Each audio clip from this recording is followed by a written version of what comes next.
There are two things that we want you to get out of this and that you will learn about today.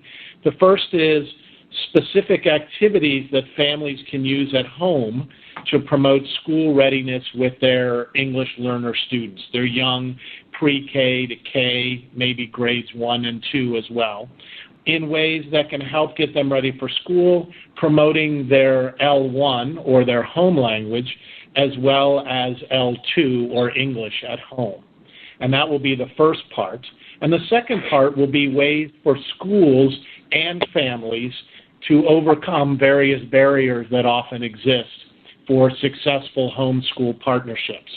And both of these, and especially the second one, will talk a lot about how we can tweak activities that we do specifically for English learner and dual language families. So we are very fortunate to have three excellent presenters today who will be talking through and commenting on the various information that's being presented today. The first one is Linda Espinosa, who's Professor Emeritus of Early Childhood Education at the University of Missouri at Columbia. She's a national expert who's written and consulted extensively on second language development, as well as family outreach and best practices for schools.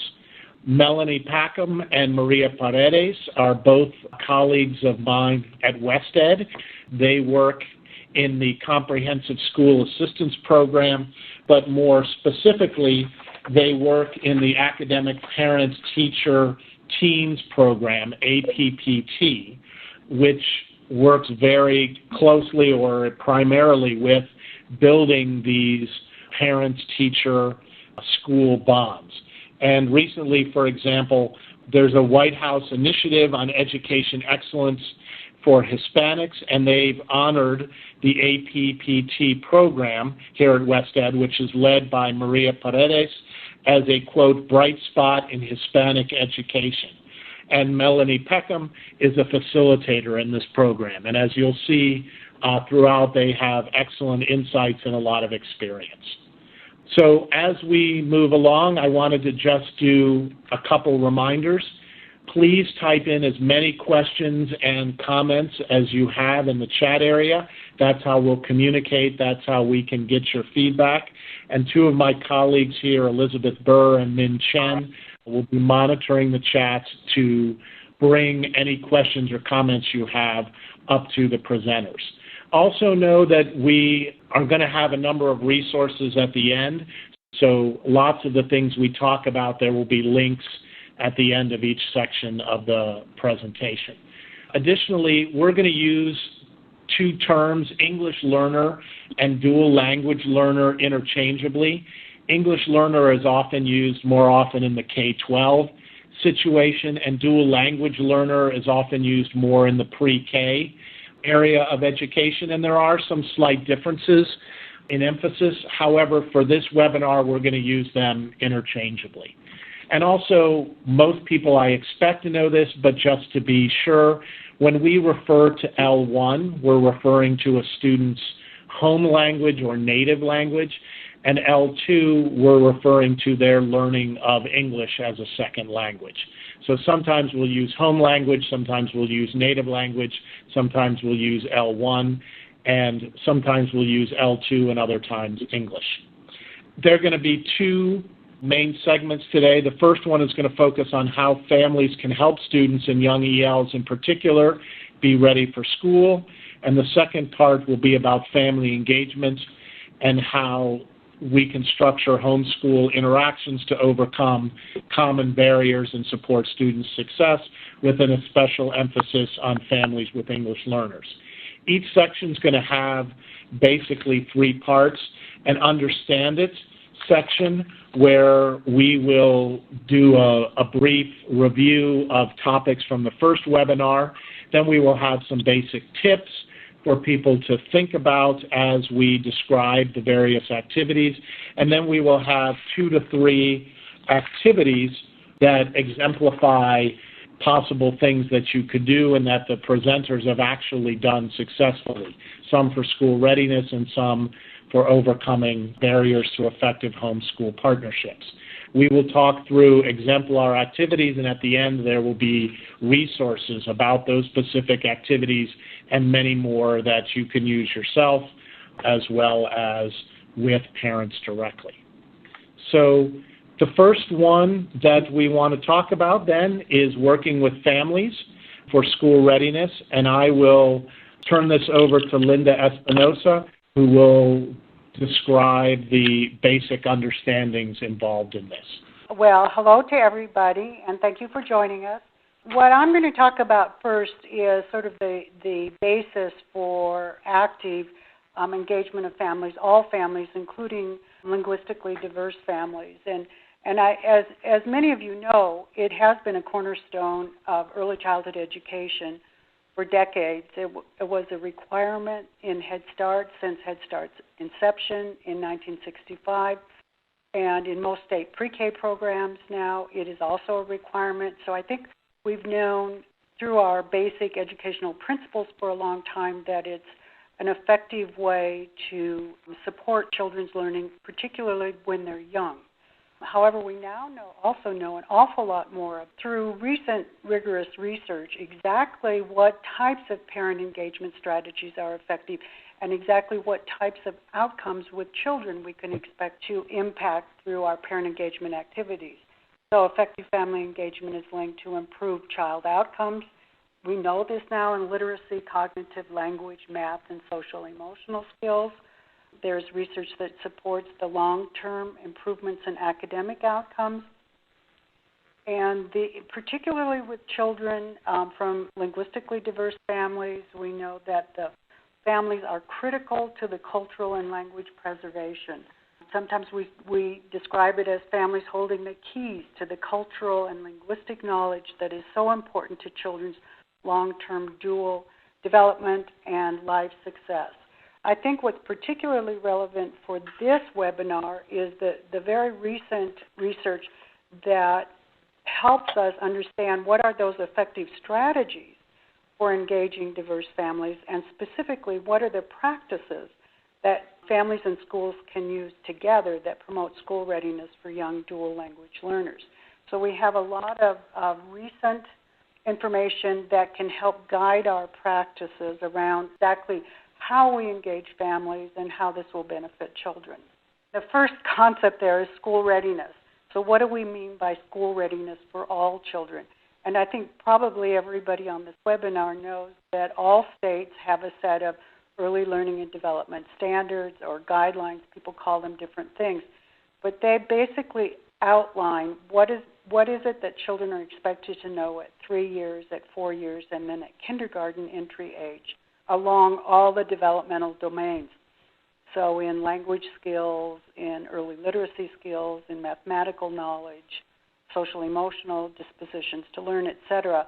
States have identified through a very careful process what it means to be ready to be successful in kindergarten.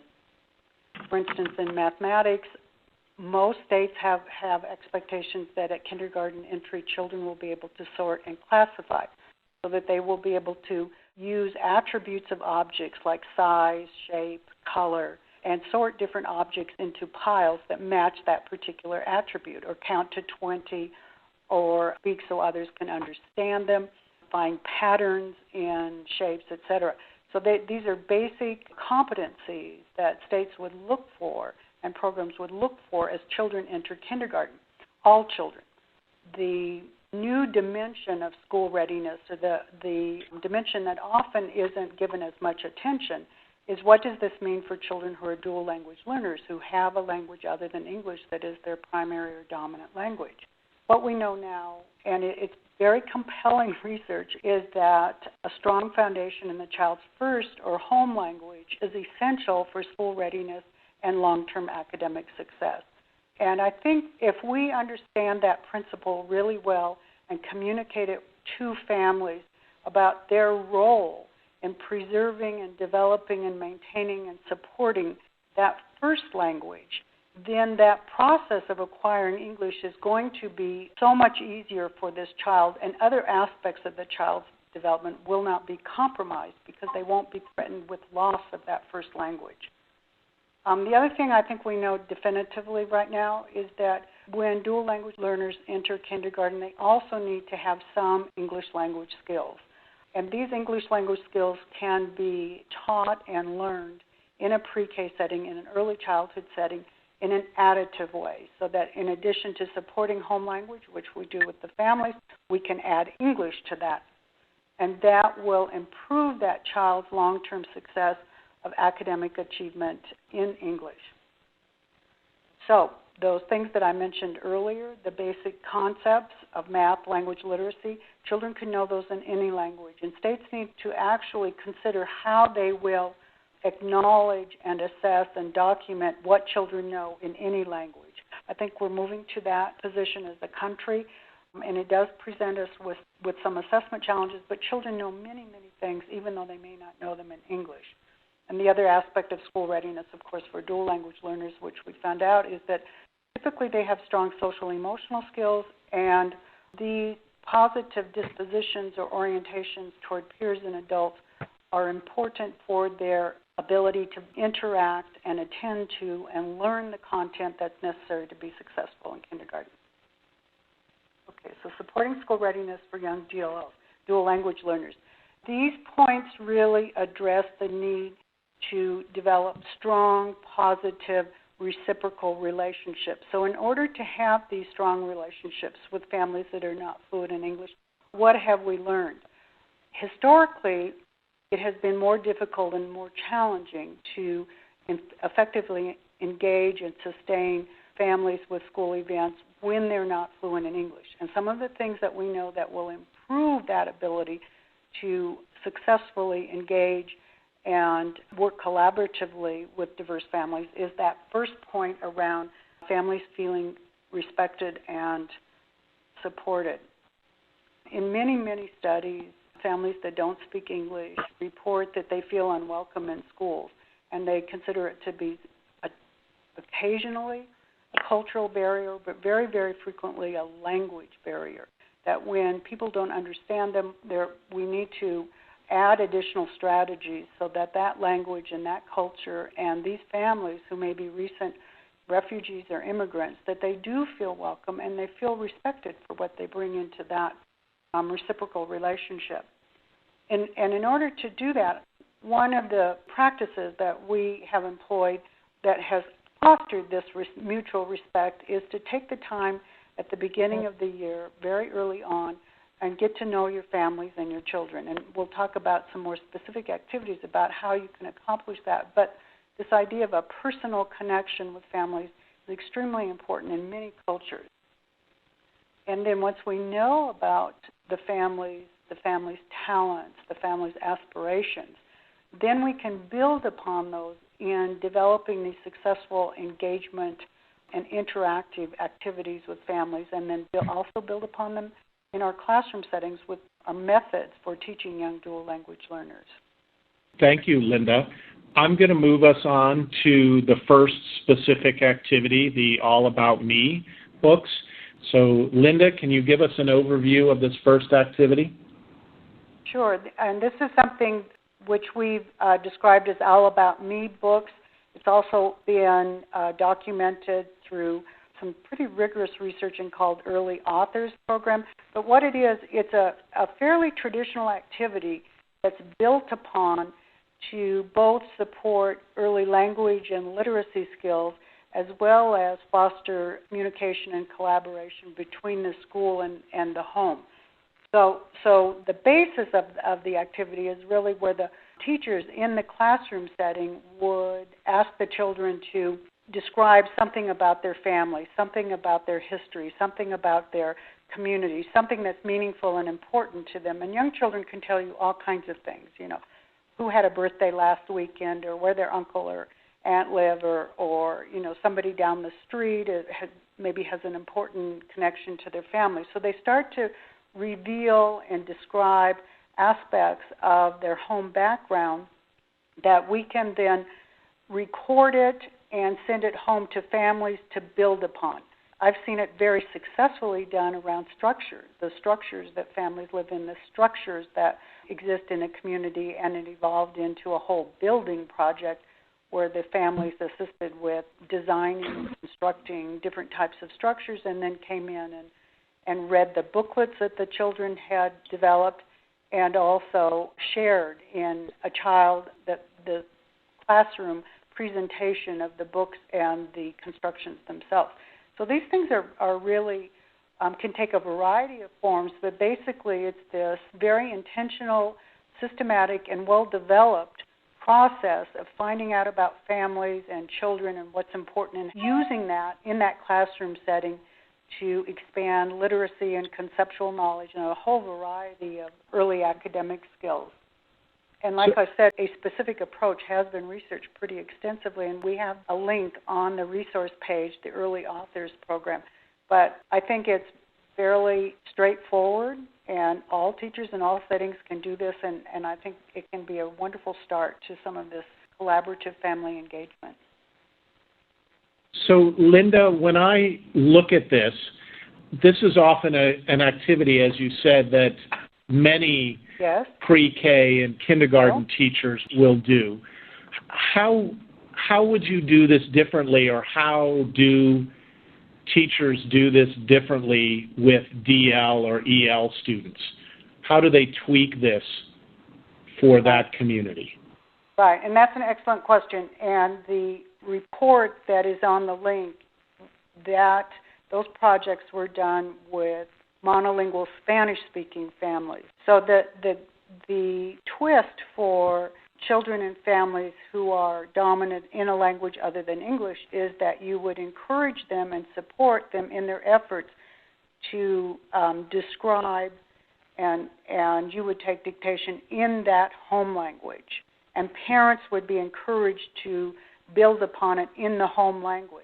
And there's, again, an excellent opportunity, because if the child can do some sort of dictation, which you have the ability to transcribe, and then the parents build upon it, it gives you the opportunity then to show how those words, how those objects, thoughts, are then represented in English. So you can essentially create a bilingual book for the child, and that's supporting the English acquisition on top of the home language development.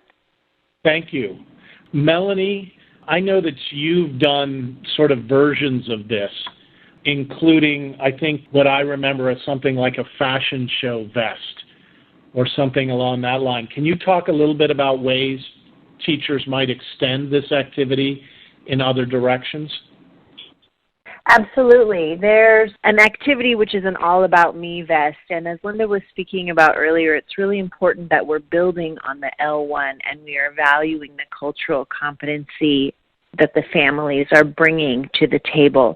And so having the students create a vest simply made out of a paper bag and taking it home, and then having them decorate that in terms of their cultural dress, and bringing that in and sharing that in a fashion show with families. We'll speak later in the webinar about family engagement more and how to bring the families in, but having a type of fashion show where you're really honoring the different cultures and the fashions in the classroom, and having the children perform something. As we know, generally with family engagement, we have much higher attendance when families are coming to see a child perform. So you're actually getting more bang for your buck in that you're inviting the families to watch the children present this fashion show that's representative of all the beautiful cultures in the classroom, and then you have the families there so you can share with them some of the literacy learning that will be going on in the classroom, as Linda's saying, with these All About Me books, and really honoring the teaching that will be happening throughout the year and building upon that, but really using the fashion show as a hook to get the families in and watch their children perform while celebrating their cultures. Great. Thank you, Melanie. One of the things that seems to come up a bit in this conversation that seems different than other things I've seen in school is the idea of sending a lot of these things home to do. Is there a different sort of level of connection between doing things in class and doing it also at home, either all in part with the EL or dual language family? I think this type of an activity which you build over time then isn't just a one-time, one-sheet event where the child tells you something and you have a piece of paper, but it's really a whole unraveling or unveiling of what it is that's important to the child and is meaningful to the child, and the families start to contribute to it, and then there's this two-way between the child and the family sense of pride. I think that gives us the chance for families to inform us and to feel proud of what it is that clearly identifies their family, their unique talents, their unique values, the ways in which they approach, maybe the experiences they've had in immigrating, whatever it is, that opportunity is often not available for families who come into these settings from very diverse backgrounds. So that sense of pride and connection and willingness to work with the school to foster these academic goals, I think that's a seed then that will blossom throughout the whole year. And I concur with Linda. I think it's depending on the level of acculturation or assimilation and what culture the families are coming from, it's really an opportunity for us as educators of very young children to engage the families and honor the culture that they're bringing to the students' academics, and really teach the families how to be academic supporters of their children. And at such a young age, at preschool and kindergarten, all families want to help their children, and inviting them in and including them in the academic process and teaching them the expectations of parental or family involvement at your site at such a young age is really an invaluable thing. Will help the child so much throughout the rest of their academic career if their families are acknowledged and taught how to be academic supporters. Thank you. I see in the chat there's a comment about conversational sentence starters, and it makes me think of two things that maybe, Linda, you couldn't respond to first. And that is, it sounds like it would be appropriate to have both languages, home language and English, in an All About Me book or on the vests. And two, what's also the role or place of sentence frames or sentence starters in either L1 or L2 in this type of activity? Well, Eric, I think the consideration for how and when you use the home language versus English in these activities would be the child and the family's ability. If they truly are dominant and more proficient in a language and it's not English, then that really may be the only language they can communicate these things. So from my point of view, the family may label certain objects or describe events on the vest or in the books that they send back, and it may only be in Spanish. Then as the teacher, then one of our goals is to add English. Then we would add the English to the Spanish phrases, words, sentences, etc., that the family and the child have given to us. So as much as possible, it would be bilingual, but I think we shouldn't expect families to do things in English if they really can't. I mean, that's, I think, been a point that has sometimes hung up schools, that their ability to express themselves in their home language is just as important as their ability to use English. And if they're more fluent in a language other than English, that's the language they will be most expressive in. So, and the sentence frames or conversation starters can sometimes be critical. They can get things going. So we can provide those frames, my favorite vacation was, or what I like about myself is, or my special talent, whatever. So those repetitive frames that we provide to children and families can really start that thinking process that then gives them some points to contribute to what it is we're developing in the book or the vest or the cultural show or whatever it's going to be. Great. Thank you. I think that answered my question. So I want to move to the next activity to stay on time. This one is about leveraging everyday activities, and we're going to show a brief video. It's about 2.5 minutes. It's from Color in Colorado and the American Federation of Teachers. And it's going to show a family making the most of some everyday activities. I hope all of you got a good idea of some of the important ways that you may already know about how families can improve school readiness and literacy readiness and practice those literacy skills. But one of the things that it made me think of is the importance of sharing this directly with parents, that some of these resources and videos and other things that are available at the end of each section are ones that we can use as educators. But it's also ones that we can provide directly for parents, because what has become often second nature for us as educators may not be, that obvious for parents. So for them to watch these videos as well is very important. Linda, I don't know if there was some additional comments you wanted to make on that, or this use of everyday activities for preparing for school readiness and literacy. This idea of capitalizing on everyday activities to promote school readiness goals, I think, again, it seems simple, but it can be very powerful, as I think you saw in the video. And the other aspect of that is, I talked earlier about family traditions and cultural practices, which may, in fact, already be supporting some school readiness goals like singing to children or talking to them, having conversations. All of the things that some families may already do, once we know that, we can, again, build upon those to support more explicitly those academic goals that are important. As the educator, one of the things that we can do to help highlight this in the parent's life and make it more manageable is to actually design some take-home packets and, make a meeting, a focus of some of these things, so that you would identify what those learning targets are, and ideally they would reflect those important early learning and development expectations, so something around language, literacy, mathematical understanding, etc. And those would be kind of the goals that parents would understand. Eventually it would be, just another habit that they would understand, that by taking their child to the grocery store and pointing out words, that would promote literacy. Or for cooking, when parents cook, you could develop a whole home activity around that, around measuring and pouring and stirring, which would again get at mathematical concepts as well as vocabulary and extending narrative ability, etc.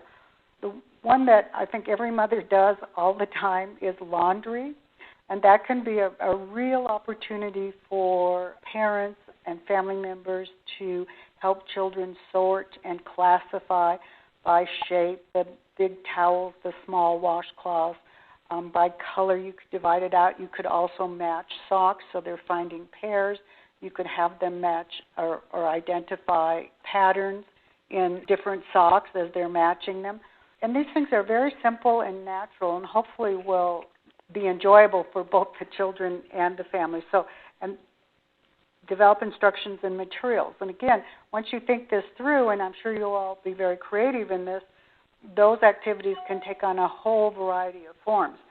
One of the things that we do know that seems to help families that are not fluent in English is that when you have some kind of a face-to-face meeting, you're able to model exactly what those activities look like that go along with the instructions and materials that you give them, and then give them opportunities to practice so that they understand exactly what it is, what's the point of the activity, and how it should be carried out. The final point under that, provide training, home visits, or partner families to support successful implementation. Obviously, the professional development is very important, and if you can, visit families in the home to demonstrate some of these activities. One additional aspect of engaging families that seems to be important for sustained engagement is that when families have other families that they can turn to for support and communication and resources, their attendance at many school events seems to improve. So some sort of a social network among families, and you can do that in a variety of ways depending upon your community and your specific families, but that social support, particularly for recent immigrant families or families that are somewhat linguistically isolated, that social support seems to be really key to helping them sustain that engagement with school. Thank you, Linda. I think to stay on schedule, I'm going to move a bit to the resources now so that we have enough time for the school family barriers discussion by Maria.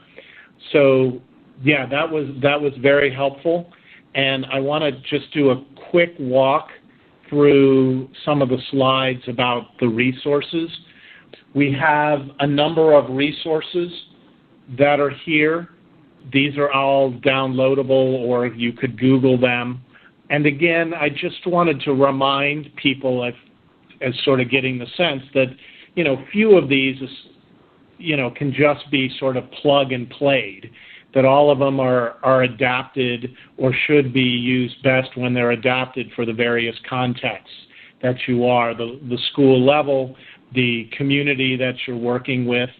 And also some of them are good for the school to work with first and use as a means to work with families. And some of them, like the video, can also be shared directly with the families themselves. That can be very helpful. So there are lots of ways that these resources can be used. And here's a third one, including information from and a link to Color in Colorado. Linda or Melanie, any last comments before we move to part 2? I just encourage the educators to include the families and, as we said several times, to honor all cultures and abilities and language levels. We have a question that I think is really interesting and relevant to this point. There's a participant who points out that not all parents feel comfortable reading in any language, and that teachers can also use wordless books and stress oral storytelling, for example. And so, Melanie or Linda, do you have any tips on doing that? Well, I think the participant is exactly right, that just having conversations with young children promotes those language goals. If you have wordless books at the school and can share them with families, and families can just sit down and have conversations about those wordless books, that's a very rich and very important parent engagement and home activity that will support our language and literacy goals. So I think that's exactly right. I would agree with that. As a former kindergarten teacher, that is one of the most important ways to build student comprehension in reading. And often we encourage our families, when you're talking about comprehension, to have those conversations in the home language. So the stronger the student's understanding of story and text can be in the home language, the stronger the transference to literacy in English will be as well. That's an excellent point. Thank you for making it. Thank you. So with all of that in mind, we're now going to move to part 2, and Maria Paredes is going to lead that, and it's going to go through the same basic process before. She'll give a brief overview with an understand it and tips section, and then we will go into specific activities followed by resources. Hi, it's good to be with all of you. I wanted to start my conversation with you first to introduce the School Capacity Building Framework for Family School Partnerships that was released by the Department of Education in December of 2013.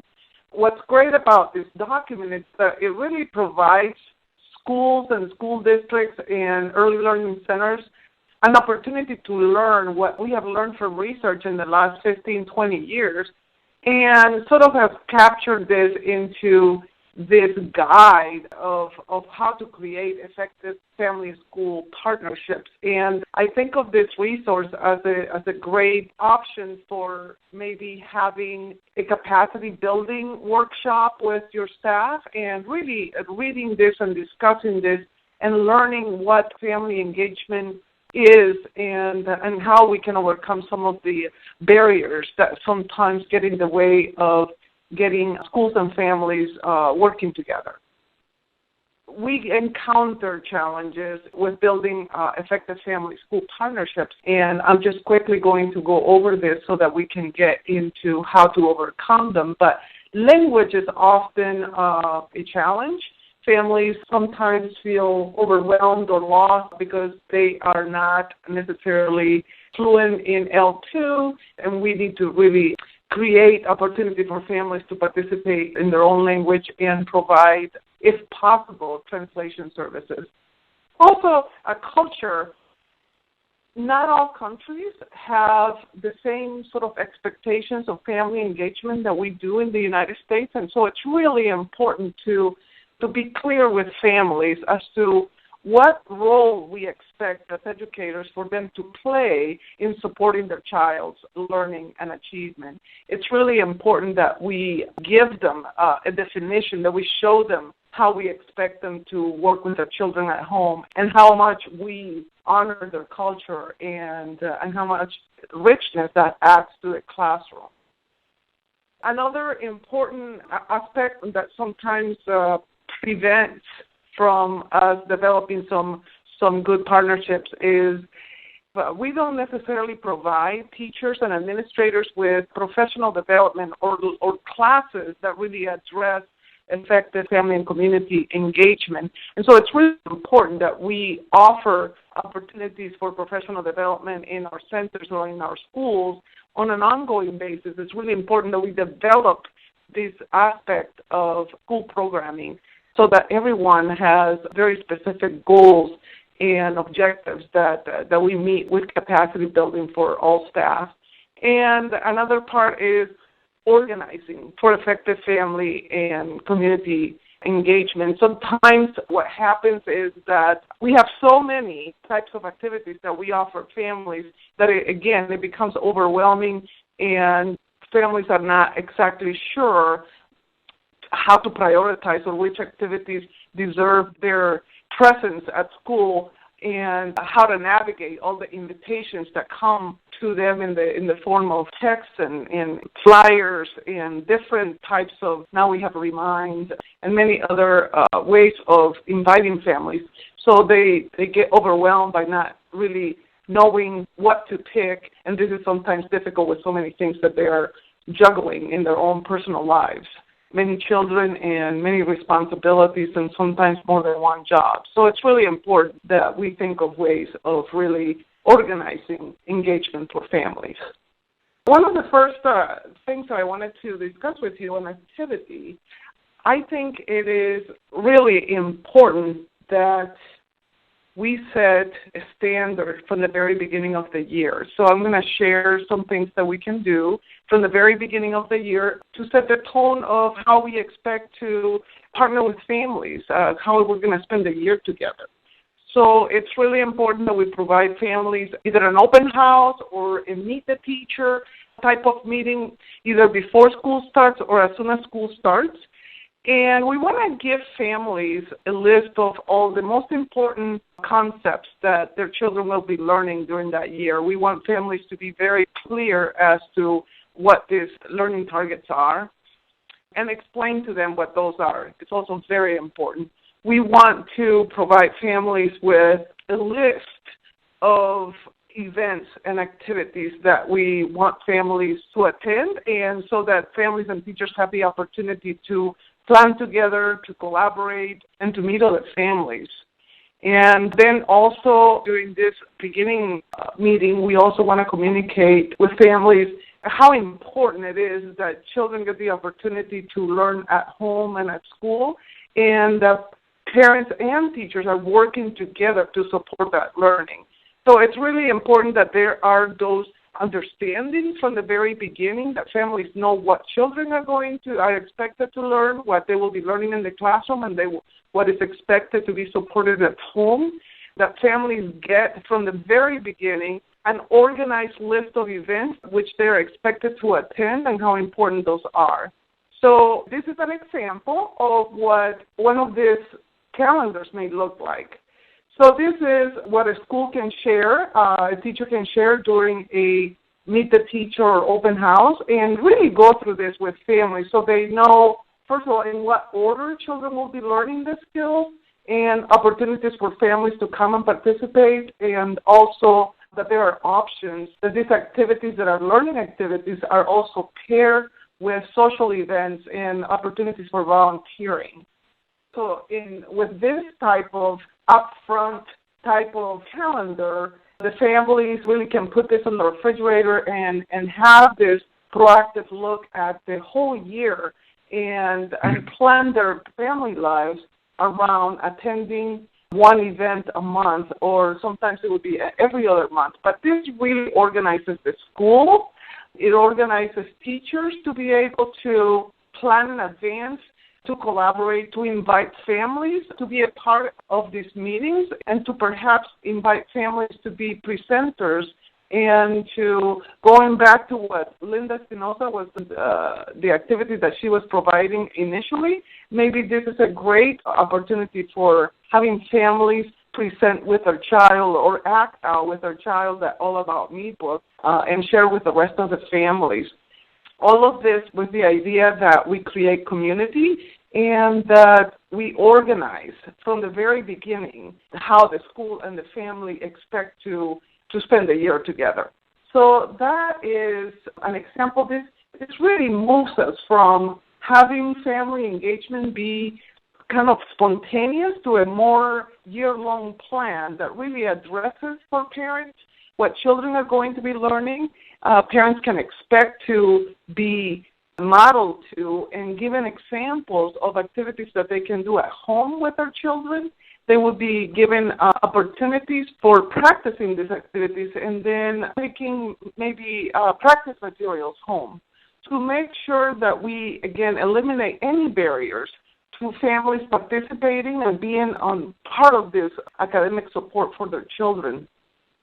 So I invite you to hopefully create this kind of organizing calendar for your own schools or centers and really explain how all of this will work with the families for the entire year. And I think this will help you plan better and for families to plan better, and hopefully this will give you better results than what we traditionally do in schools.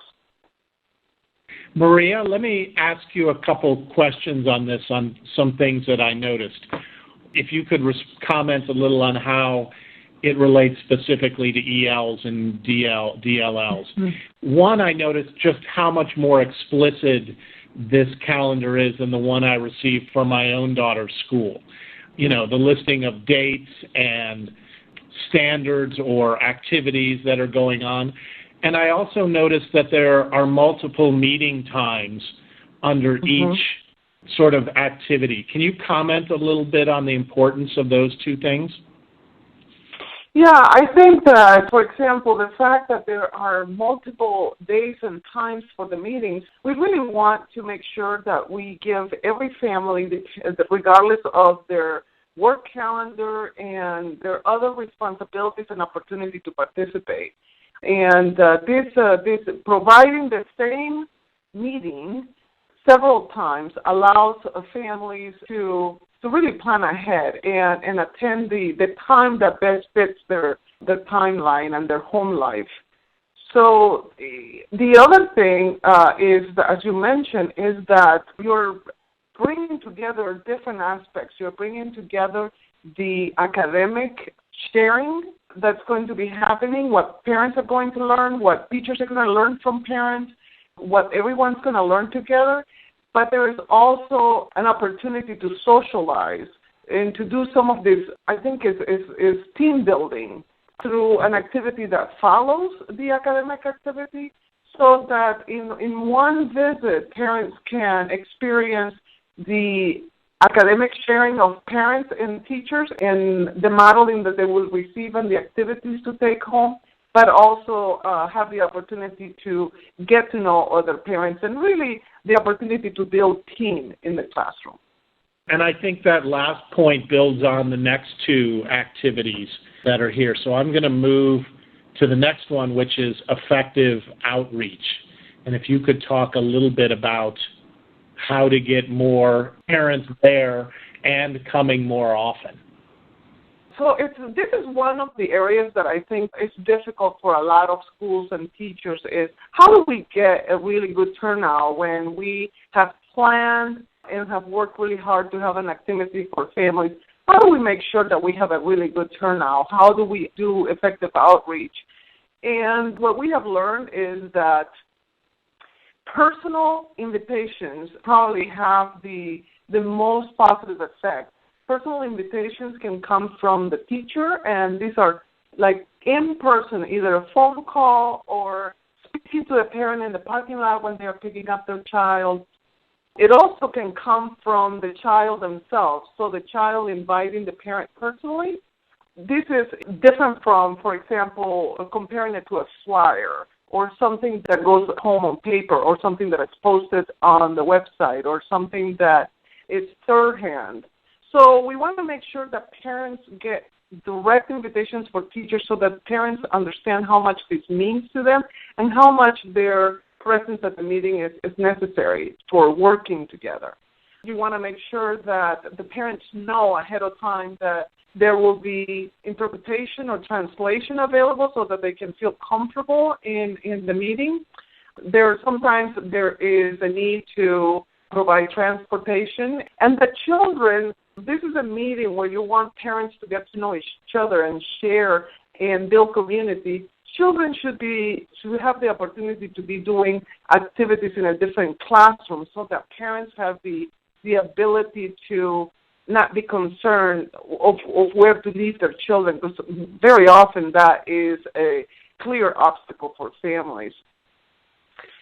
Part of what we wanted to do in giving you the example of the calendar is to make sure that you understand that parents want to be, when they are invited to attend a school activity, that it's about the children, that they feel that both what they are learning, that it's academically centered or socio-emotionally centered, it's about their children and that it's relevant to their lives and what they can do at home, but also that they have the opportunity to see their children perform or present in any way that can bring additional pride to the family. So bringing these two together, so having the academically centered meeting first and then ending it with the child performance is perfect. Parents will always attend an event where the child is performing.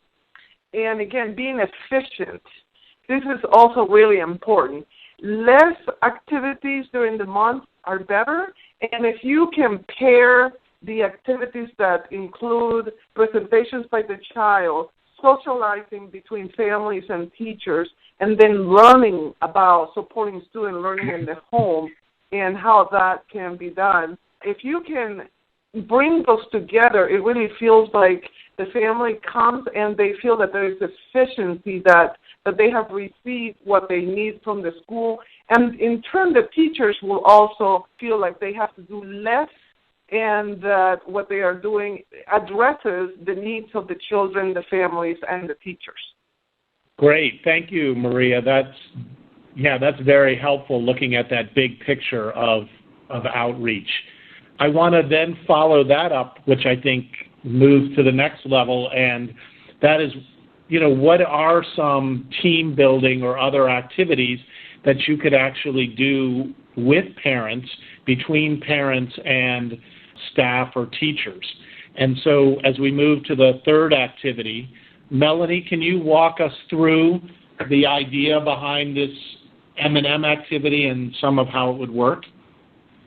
Absolutely. In the model that I support in academic parent-teacher teams, a big piece of the model is the team building. And with so many of our children's families that are immigrating from other cultures, they might be new to the area, it's very important that we help them to create a support network, and the school is a wonderful place to do that because they're taking their children there, they're there every day. So introducing families to other families and creating a support network for both academic reasons and social reasons is really helpful to the families. And starting that, as I said earlier, starting that at such a young age, in preschool and kindergarten, and in fact at any grade when the families arrive, is really helpful to the families. So when you have a family meeting and you're doing back to school night or open house, it's a nice idea to think about creating a team builder or an icebreaker, if you will, so that the families can get to meet each other. Very often the children are playing with each other at recess or at lunch, and they come home and they're talking about the other children, but the parents or the caregivers never get to meet each other. So this activity is very child-centered.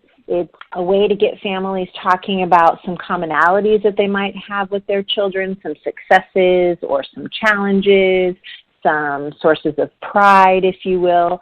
And you may have participated in this yourselves at one time or another. You take some M&Ms, and you can have the little Halloween bags of M&Ms, or just a giant bag of M&Ms with little bowls at the tables, however you want. And you instruct the families to take a few M&Ms. And then there are questions in your PowerPoint or on a poster that correspond with each color M&M. So you encourage the families to get up and move around the room, find another adult to speak with, and then choose one of their M&Ms and respond to the question that is the color of their M&M. So, for example, the orange M&M might say, describe a time when you were most proud of your child, or describe 2 ways you do counting at home, or what is your favorite book, your child's favorite book, or what do you do to instill a love of reading with your child, any kinds of questions such as that. As Maria I see some questions here, in the chat box. What do you do about multiple languages being spoken in the classroom at that type of meeting? And when at all possible, I encourage you to think about translation or interpretation and having interpreters for the different languages, or encouraging the families to bring a neighbor or an older sibling who might speak English to the meetings. Also, I think we need to give our families a lot more credit in that when they're put in a situation that they are comfortable and relaxed, they will make every attempt to communicate and to speak with each other. And I've been in a lot of family meetings where they might speak another language, but they stand up, they go to another family, they introduce themselves, and somehow they make it work, especially when it's around their children. They really want to encourage each other to talk and to get to know each other. So doing an activity such as this, the slide says, why do it this way? It really creates a collaborative environment, and it encourages the families to come. In many cultures, that social capital is the most valuable, and that's the hook for sort of getting them to come to some of these family events. And as I spoke and Maria spoke about having the children perform, that's very key, because in some instances the school is the place for their socialization as well as their students' academics. So it's really important that we encourage the families to come and make them comfortable when they're there. And also to create that support network. If their child is absent, who can they call to get the assignment, or if they need help getting to school, or if they have a question about, is it early release day, they have a network of other families that they can then rely on for those questions. And it makes it a nice supportive network, and it makes the meetings very successful, and families are much more likely to ask questions of the teacher or offer suggestions when you've done some sort of team builder like this, because the families, you really have broken the ice, and they're much more willing to share with each other. Melanie, to me, this seems like the type of activity that every pre-K or every grade should do. Is there something Absolutely. unique or special about this for DL communities? Is it perhaps more important, or slightly different ways you would go about it? I don't think so, Eric. I think it's really important to do this at any type of a meeting, and the advantage that younger educators have with this, I think, is that it sets the culture and the tone for how things will be done in future years to come. And families, many of them with young children, will be new to the classroom teacher experience, so they might be more willing to do this. I think you can absolutely do it in any grade level, and just keeping the conversation child-centered and using an activity such as this when you can modify the questions. I think having the ability to modify the questions and the topics that the families talk about is how you would modify it for the grade levels. Great, thank you. One of the things that also came up, I think, in some of our previous conversations were the idea of some type of partner families, either formally or informally developing some of those. And Melanie or Linda or Maria, if you all could comment on the use of those.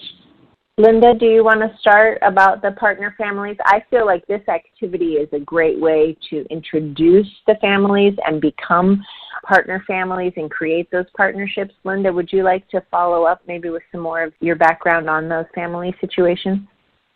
Sure, I would agree. So once you have the families together in that type of an activity, it's going to both, I think, arouse their interest in other families and give them that opportunity to share really vital information about themselves with other like-minded families.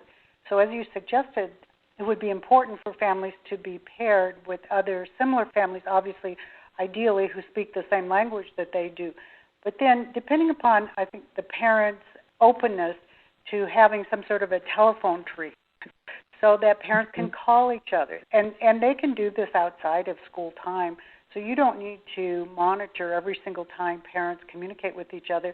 And then you'll find that they do start to share background and experiences and where to go to get the vaccinations, where the best store is for, different types of supplies. And families will start to use each other as resources and support and help to build that confidence in that as a group sometimes. You could have even parent conferences, but in a group setting with the support of other similar kinds of families with whom they've developed a trusting relationship, they may be more able to communicate what's really on their mind, and what's really important to them about their child's education. Whereas a single family who's new to this country who doesn't speak English may be very hesitant to interact with the school in any way that may look like they are making suggestions that the school might not appreciate. So anyway, this idea that families can support each other to foster these engagement, but also foster range of support activities that are very important to all families need in order to prepare their children for school. I just want to say really quick that this is kind of a little bit of a new thing, I think, in family engagement.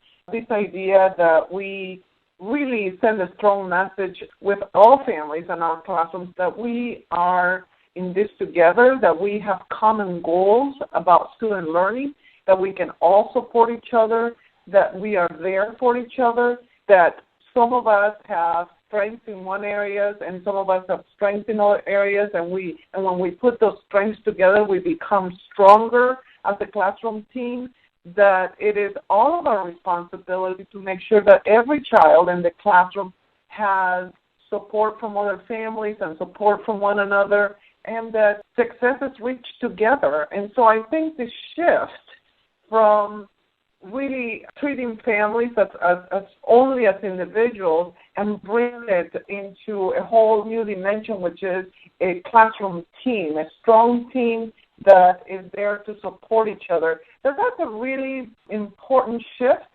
that would be wonderful if everyone out there really embraces. Families love it, and teachers really reap the benefits of all of these families creating a network and collaborating and supporting each other. And I would just like to build on what Maria is saying and say that typically that type of support network is something that you might see at the PTA or PTC meeting, and creating that within the classroom where all families are coming to the meeting, and it might not just be the smaller community of parents that are able to go to the PTA or PTC meeting, but really taking that same networking and support system and bringing it to the classroom where all students, families have that opportunity made available to them, I think is a very powerful shift. And families from other cultures, especially those of our English language learners who might not be as comfortable going to a PTA or PTC or might not even know what that is, but having that connection with the classroom teacher and an activity of this kind and a social networking of this type being built within the classroom environment, I think is a very powerful thing. Let me maybe wrap up with a sort of general overarching question, and that is teachers or pre-K staff usually are pretty overwhelmed and very busy, they may not have had a lot of success, perhaps working with families and engaging them in the past. What would you sort of say to staff who are maybe trying to do this for the first time? Is it worth maybe not saying it quite this way, is it worth the effort? How do you get them, to say, yes, it may be difficult to get started at first, but here's what I've seen that makes it all worthwhile? Well, Eric, I think that's really an important point, because I think oftentimes if you're a pre-K teacher or kindergarten teacher and your classroom demographics change and you have multiple languages and multiple cultures, and maybe you know very little about those specific cultures or languages, and you might feel overwhelmed. Like, I don't know those languages. What can I possibly do to be responsive and sensitive to all of this wide range of needs? And my recommendation, and I think what we experienced in our programs, is start small, just find out as much as you can about each of the families without having preconceived assumptions. And I'll tell you, and this is a very honest conclusion that we came to after several years, is that once you open yourself up to what all families have to contribute and have to teach you about themselves and their children, once you do that, you start learning and expanding your own cultural richness, both from a personal and a professional point of view. And I think it enriches every person who engages in this. It really expands your perspective, and it brings that into the classroom, so that the classroom now then really truly reflects the children who are attending and expected to learn the content that you're teaching. So it can be overwhelming and intimidating. I've personally experienced that. But once you accept the fact that you're going to start slow and go step by step, and that you start to experience the expansion of your own professional practices, then I think you quickly get over the idea that it's too much for you. It's really allowing us to use all of the resources that are available to us from the families and the children. So my comment about this and my encouragement to educators is that it is my experience from all the years that I spent in schools, working in schools as teacher and administrator and so forth, is that we were already doing too many things.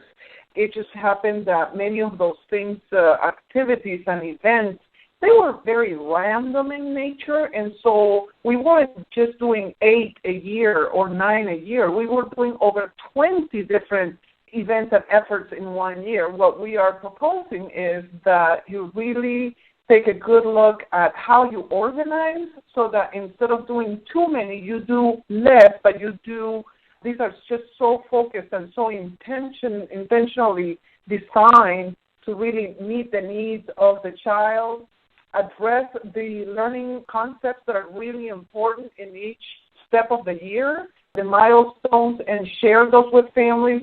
You're providing families with strategies and activities and modeling for them, and having families share what they do that is successful, that addresses those learning concepts. So what you're really doing is creating efficiency in the way that you organize your family engagement in your schools and specifically in your classrooms. So I really believe that many teachers and many schools are actually doing too many things, and what we want to suggest is that you do less, but you do it proactively, that you really spread this information, give parents this information from the very beginning, that you set a culture of attendance, that you invite families personally, and just honor those activities that you have planned. And I think that will give everyone more time for planning, but also better results, I think, in the long run, because families will really appreciate that they're being given very specific strategies and the types of activities that they can go and deploy in the home and apply with their children and the rest of their families. Thank you, Maria. I think that's a good clarification. Yeah, we often do a lot of bits and pieces of this, but it's too random and not as systematic and intentional and thoughtful as it should be. Just like with Linda's section earlier, Maria and Melanie's section, there are a number of resources related to building these school-family partnerships. So there's some here, some of them overlap with the previous one, some of them are new. And so there are a number of ways that you can follow up on some of these ideas from today.